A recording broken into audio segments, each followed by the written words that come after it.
ಪ್ರಧಾನಿ ಮೋದಿ ಅಧ್ಯಕ್ಷತೆಯಲ್ಲಿ ನೀತಿ ಆಯೋಗದ ಸಭೆ. ಆಪರೇಷನ್ ಸಿಂಧೂರ ನಂತರ ಸಿಎಂಗಳ ಜೊತೆ ಚರ್ಚೆ. ಉದ್ಯೋಗ ಸೃಷ್ಟಿ ಸೇರಿ ಹಲವು ಚರ್ಚೆ.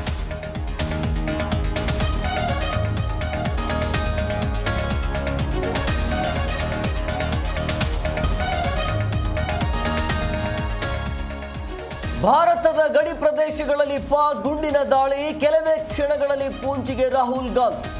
ಸಂತ್ರಸ್ತರಿಗೆ ಸಾಂತ್ವನ ಹೇಳಲಿರುವ ರಾಗ.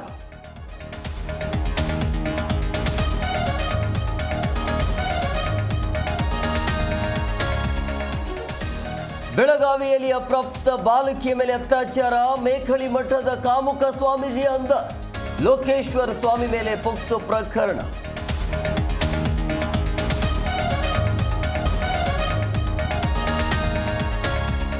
ಬೆಳಗಾವಿ ಜಿಲ್ಲೆಗೂ ಕಾಲಿಟ್ಟ ಕೊರೋನಾ. 25 ವರ್ಷದ ಗರ್ಭಿಣಿಗೆ ಕೋವಿಡ್ ಪಾಸಿಟಿವ್.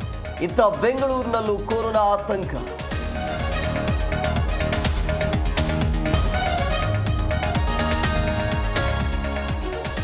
ರಾಷ್ಟ್ರ ರಾಜಧಾನಿ ದೆಹಲಿಯಲ್ಲಿ ಭಾರೀ ಮಳೆ ಸಾಧ್ಯತೆ. ಹವಾಮಾನ ಇಲಾಖೆಯಿಂದ ಮಳೆ ಮುನ್ಸೂಚನೆ.